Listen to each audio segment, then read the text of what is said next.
Soraya hadn't planned to go. The glossy envelope arrived on a Thursday, slipped beneath her apartment door like a slap to the face.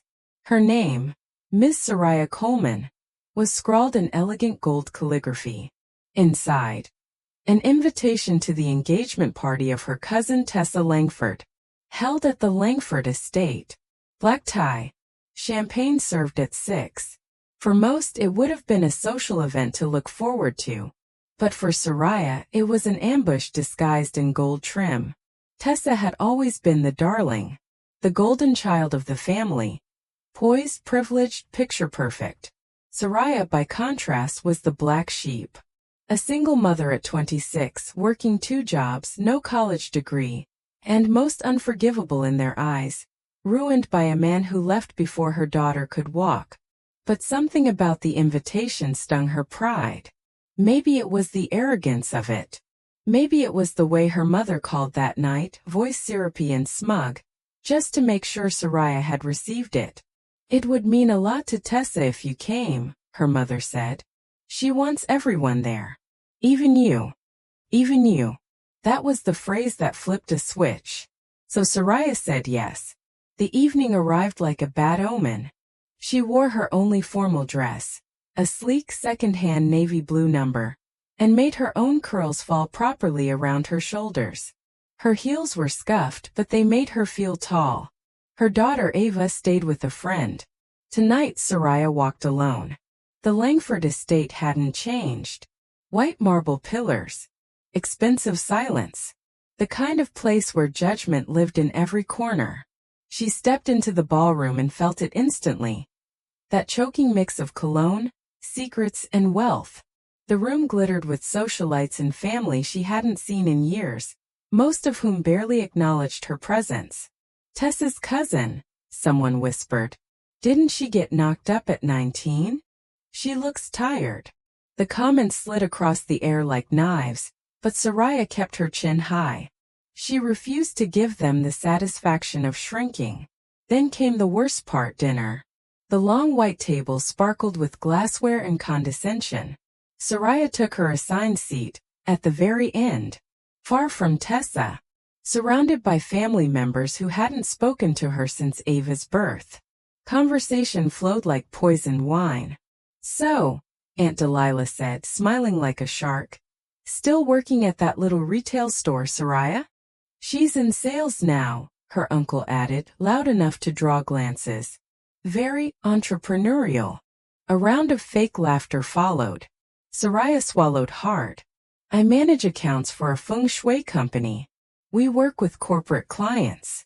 "Oh, that's so holistic," someone chimed in. Another voice cut in. "Do you do that on weekends? Must be hard with the little one."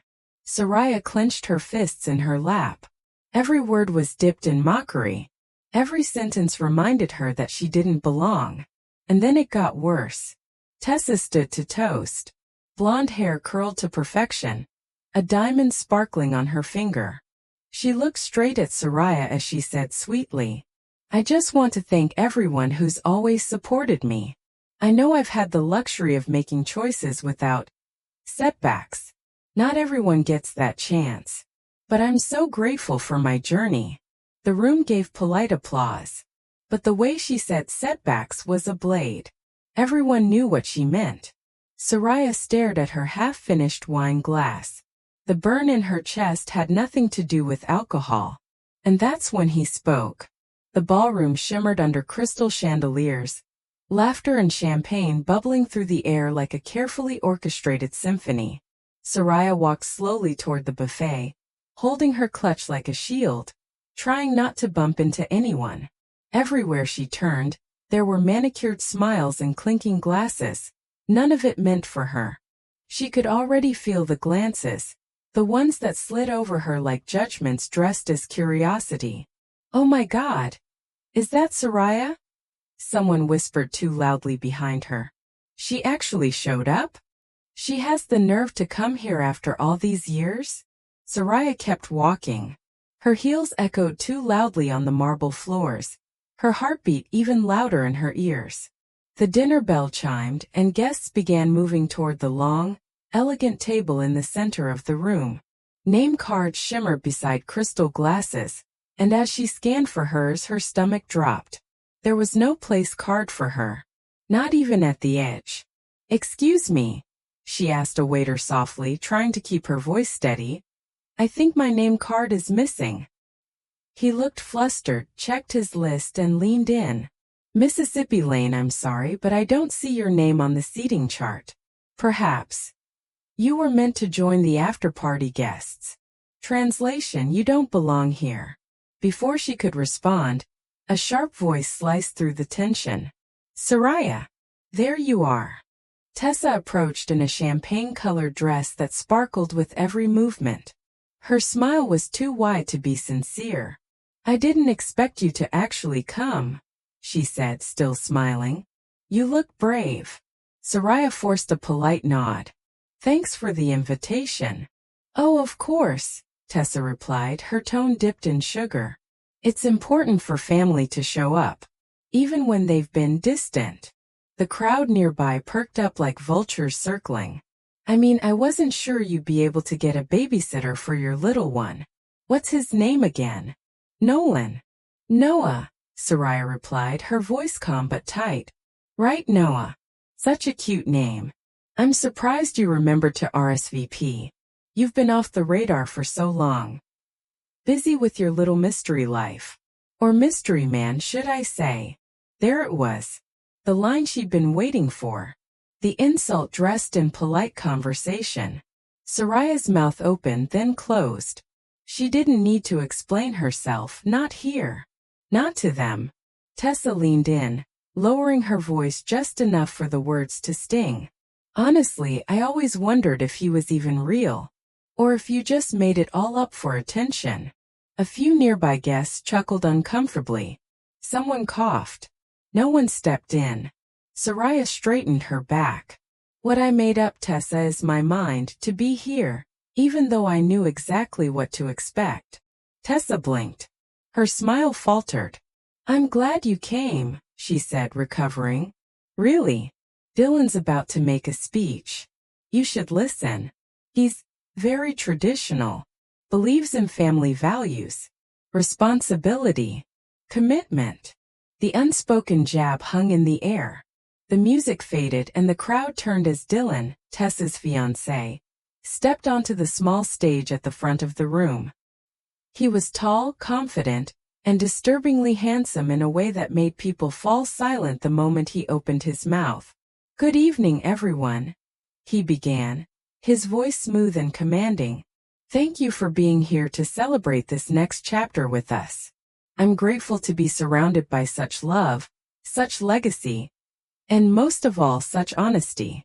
Soraya stood at the back, hands clenched, every nerve burning. Dylan's eyes scanned the crowd as he spoke, and for a fleeting second, they landed on her. There was a pause. Then he continued, but his voice was sharper now. "Tonight's about commitment. About standing by those we love, even when it's not convenient. It's about choosing decency over gossip, truth over cruelty." There was a shift in the room. A ripple of unease. Tessa's smile froze. "And I believe," Dylan said, "that how we treat people when no one's watching speaks volumes about who we truly are."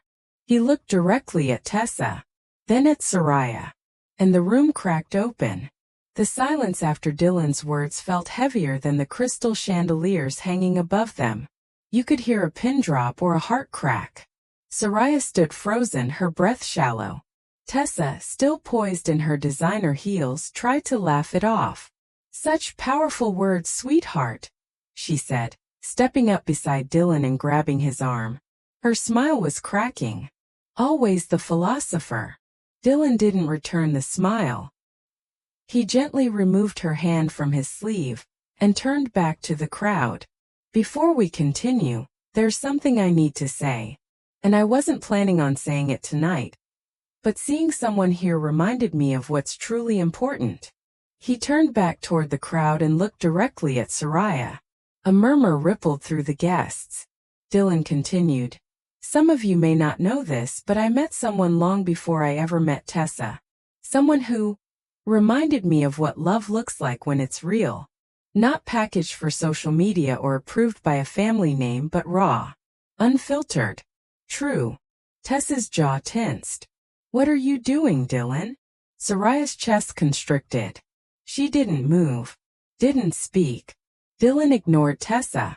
Her name is Soraya. Every head in the room turned. Some gasped. Others whispered. One elderly aunt clutched her pearls. She was the woman I should have never let go, Dylan said, voice steady now. But I did. Because I was too young, too afraid. And too desperate to meet everyone else's expectations. Soraya blinked, her mind racing. Her heart screaming. She never asked me for anything, Dylan said. Not even when she found out she was pregnant. A gasp. Soraya's breath caught in her throat. She raised our son alone. Never once came looking for support. Never once tried to use my name or my family. And yet all this time I've been building a life with someone else. While the woman who carried my child was left to fight alone. All eyes were now on Soraya. She wanted to disappear, to fall through the floor, but also for the first time she felt seen. Not pitted. Not judged. Seen. Tessa stepped forward, voice shrill. You're humiliating me in front of everyone. You said you loved me. Dylan turned to her. I loved the idea of you. The one my mother wanted, the one that looked perfect on paper. But tonight? I saw the truth. The way you treated Soraya, like she was disposable. Like she didn't deserve basic respect. You showed me exactly who you are. Tessa's voice shook. You're choosing her? After everything. I'm not choosing anyone, Dylan replied. I'm choosing to do the right thing for once. He turned back to Soraya. His voice softened. I know I can't undo the years I missed. I can't erase the pain. But I'm here now. And if you'll let me, I want to know my son. I want to show him that his father isn't a coward. Soraya couldn't speak. Her throat was tight, her eyes brimming. She thought about all the nights she had cried alone, rocking Noah to sleep. The birthdays with no father. The questions she couldn't answer. And now here he was. Not perfect. Not with flowers and promises. But real. She stepped forward slowly. You don't get to walk back in like nothing happened, she said, her voice low but steady. I'm not here to be rescued. Dylan nodded. I know. I'm not asking you to forgive me. I'm asking for a chance to earn it. Another pause. 100 people holding their breath. Then she looked him in the eye. Noah deserves to know where he comes from. If you're serious, you show up for him. Not in front of an audience. In real life. Dylan's eyes glistened. I will. Behind them, Tessa stormed out of the room, heels pounding on marble. No one followed. The crowd remained stunned. Unsure whether they just witnessed a scandal, a miracle, or both. Soraya turned to leave. But before she did, Dylan called after her. Soraya. She stopped. I'm proud of you, he said. You didn't need anyone to stand up for you tonight. But I'm glad I finally did. She gave him a small, tired smile. It's about time someone did. As she stepped outside into the crisp evening air, she exhaled for the first time in what felt like years. The stars glittered above. She wasn't the girl who'd been cast aside anymore. She was a woman who had walked through fire and refused to burn. 3 weeks later, the world felt quieter.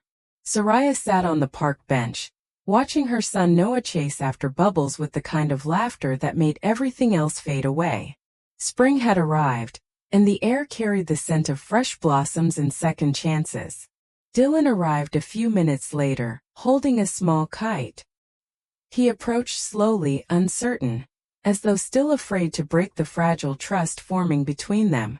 You came, Soraya said, not looking at him but smiling slightly.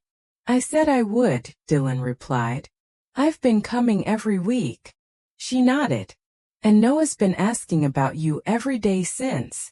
They sat in silence for a while, watching Noah run across the grass.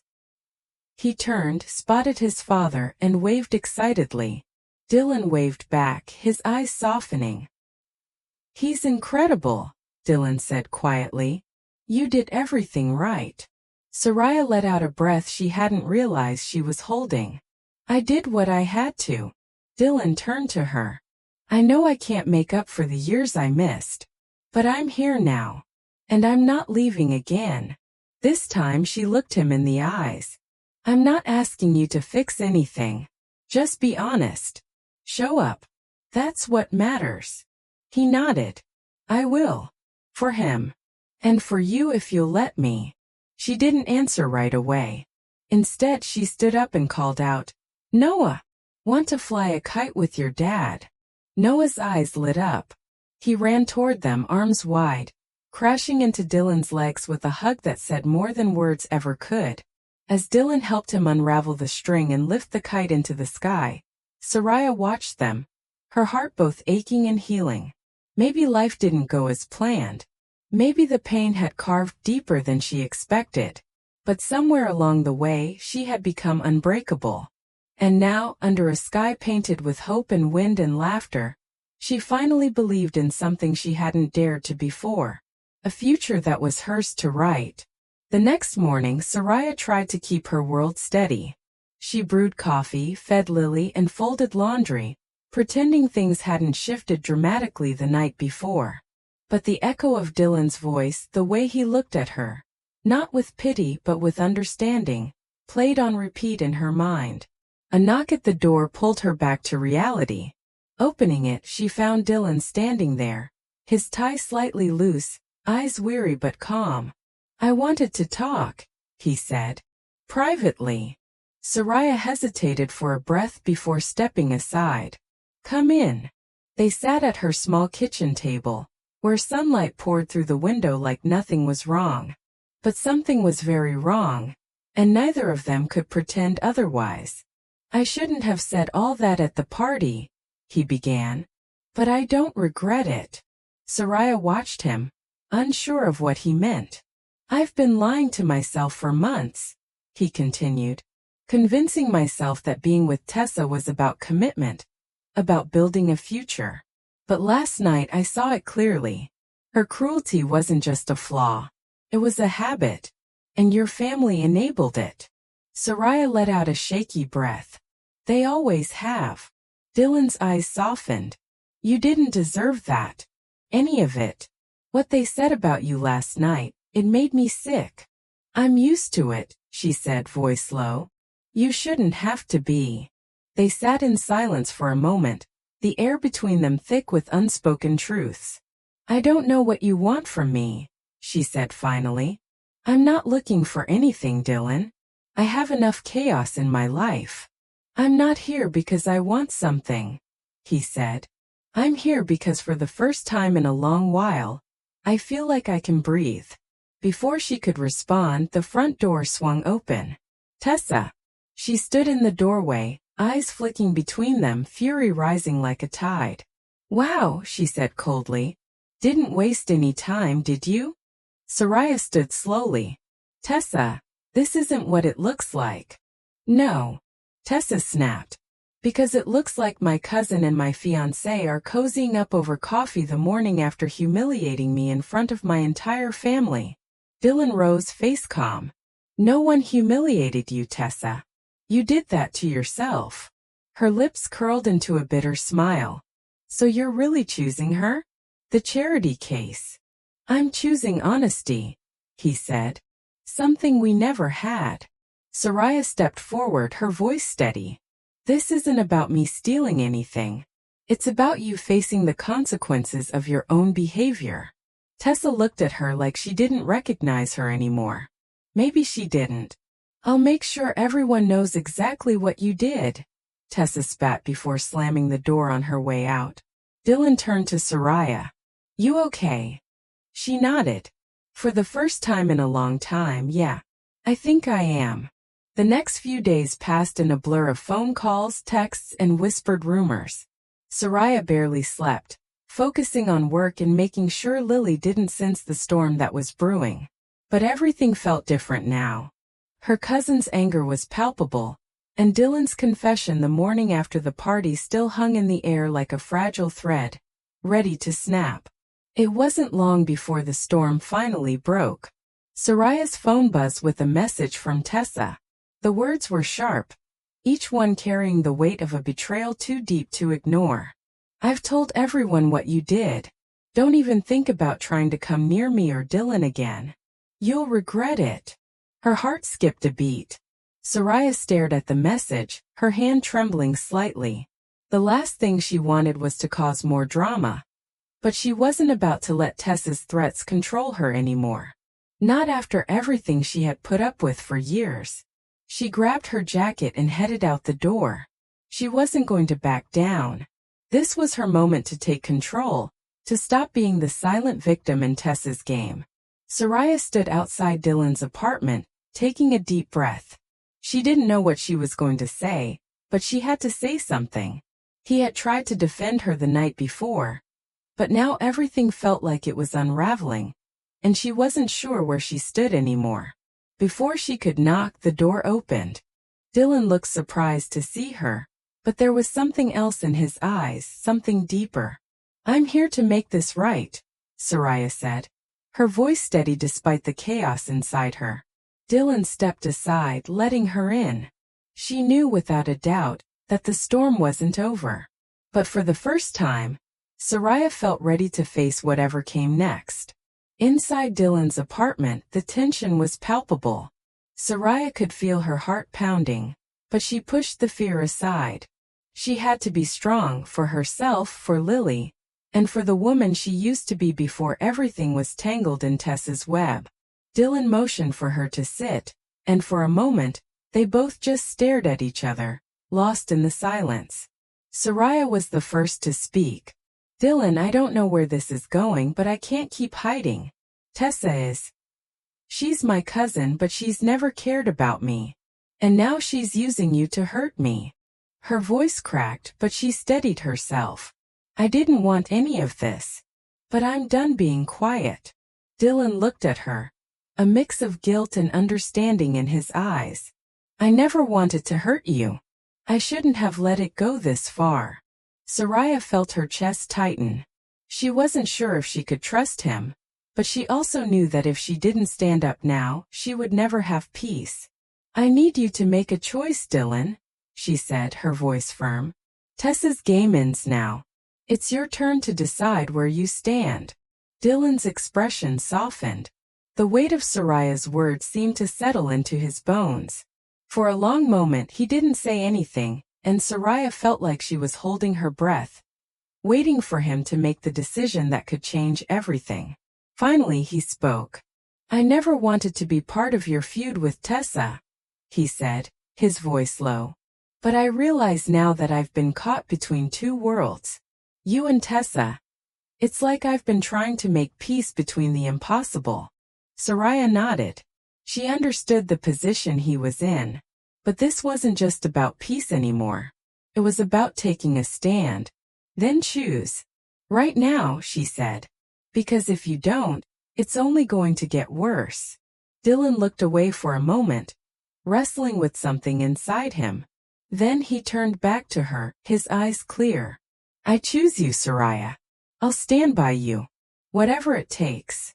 Soraya's heart skipped a beat, but she knew the real challenge was still ahead. Soraya left Dylan's apartment with a mix of relief and dread.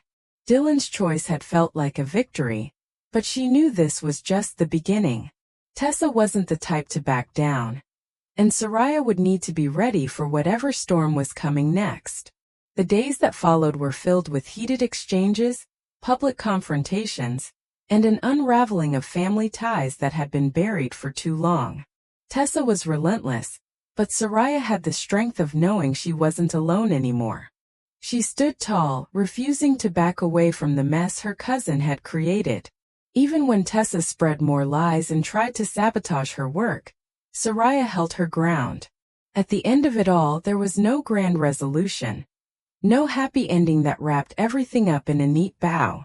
But Soraya didn't need that anymore. She had learned to reclaim her life and her power, no matter the cost. And with Dylan by her side, she knew that the road ahead, though difficult, was one she was finally ready to face. Soraya's resolve was tested as the days wore on. She thought she was prepared for everything, but Tessa's fury knew no bounds. The engagement party had been just the beginning. Tessa used every opportunity to spread rumors, to manipulate their family, and to try to tear Soraya down. But Soraya refused to be silenced anymore. One afternoon, Tessa made her move.